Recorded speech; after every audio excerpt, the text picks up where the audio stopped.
Hello my fellow Darklings and welcome to my channel where I mess about with arty and creative things. If that's your jam, then please consider subscribing. In today's video I will be setting up my planner / bullet journal for May 2020. The materials I am using today are a cheap notebook from Asda, a few Faber-Castell Pitt artist pens in 0.3, 0.5, 0.7 and a brush pen, a grey Stadliter highlighter, a red and black Bujo felt tip pen, a red Sharpie, a white Signal gel pen, a black marker from Wilko's, some washi tape and a pair of scissors. So let's get cracking. The theme for this month is the Zodiac. Starting with the cover page, I use a fine liner to draw the outline of my font. I then colour in the lettering with a red felt tip and the brush pen, which isn't the best to use, but at this point I was just too lazy to go and get my black felt tip pen.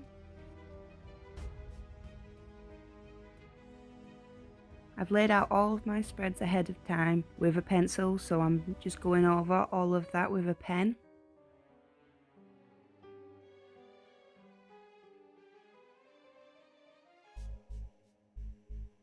Then putting in stars and constellations with a fine liner along with a little calendar for May.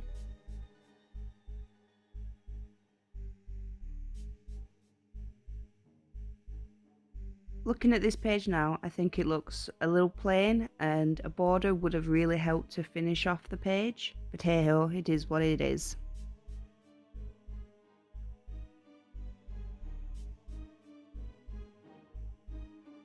Next we have made a glance.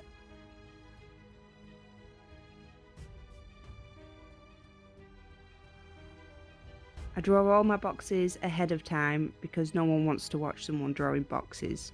Maybe you do, but personally I think that would be really boring. Plus, it would just add unnecessary time to the video.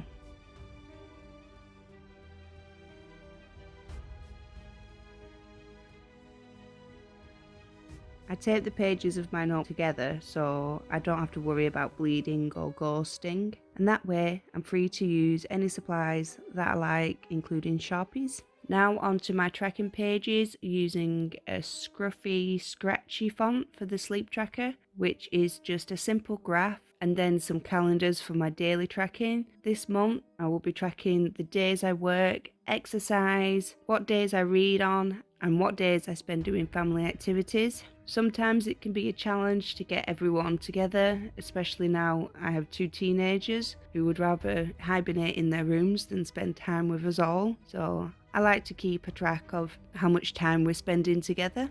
The next page is my mood tracker, which is a Zodiac wheel. Last month I didn't use my trackers at all, but I decided to give it another go, and if I don't use them this month then I'll probably just scrap them. I don't know if it's because of all of the lockdown and everything that's going on or not. I just haven't really been using my planner as much as what I normally would do. I have still been using my planner because I am still working, which is mainly what I use it for, but I haven't really been planning any of my personal life things, so I think that's why the daily tracking's kind of gone out the window. I think with Simon and the kids being at home, it's just thrown me off my game a little. How about you? Has your routine changed dramatically or not?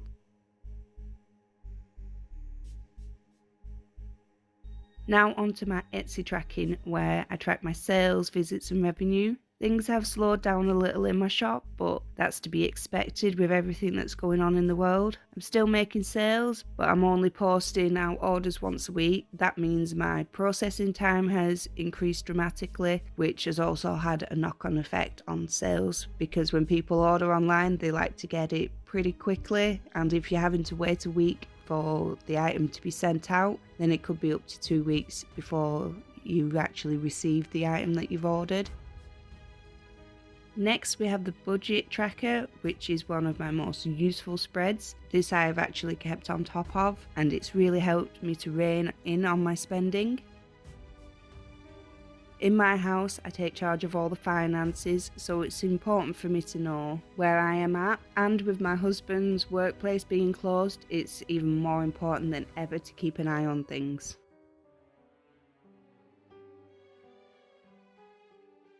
Next we have the spend log. In an effort to keep track of all the spending, I write down everything that I spend my money on. Absolutely everything, from big bills down to a bag of crisps. I do my best to track everything, that is why I allocate quite a few pages for this. Sometimes I do have a page or two spare, but I'd rather have too much space than run out. Though thinking about it, I may have left a few 2 pages this month as we're not spending as much as we normally do because we haven't got as much money for one, and for two, nobody's going out, so that's another reason we're not spending. But if it does turn out that I've left too much space, I can always fill up that space with other things like journaling or drawing or doodling, something along them lines. The next page is my brain dump page. The page to the left is what I use for my spending review, which I will fill out at the end of the month. For the brain dump, I thought I would try to make the letters look like constellations with twinkling stars. I don't think I quite pulled it off the look, but hey ho, worth a shot. Now onto the weekly spreads. This month I have gone with horizontal boxes for my days. On the cover page for week 1 I have a box for hourly tracking so I can see what I'm up to each day and how long I spend doing it. The hourly tracking for the first 3 days of the month are in last month's spread, as the start of a new week is on the 4th this month, special day for Star Wars fans. I'm just adding washi tape to the top of this page. For the space at the bottom of this weekly spread, I am drawing in the Zodiac symbols for all the star signs, using that scratchy, scruffy style. One of the reasons why I chose the Zodiac for this month's theme is that I will be releasing a Zodiac themed collection in my shop at the end of the month, so I thought it was fitting.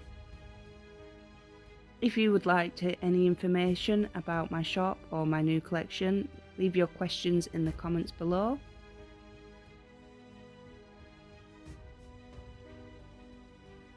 Now on to week 2. For my weekly spread cover page, I also have space for gratitude, my goals for the week, and a review of my week.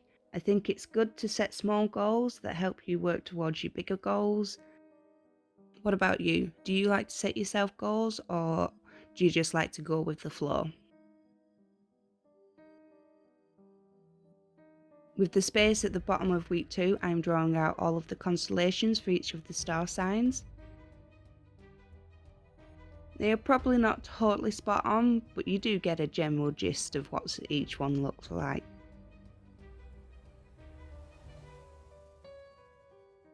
Some of the constellations I can definitely see why the sign has been given its symbol. Like Gemini, it does look like 2 people holding hands, but then you have Pisces. How the hell does that look like a fish?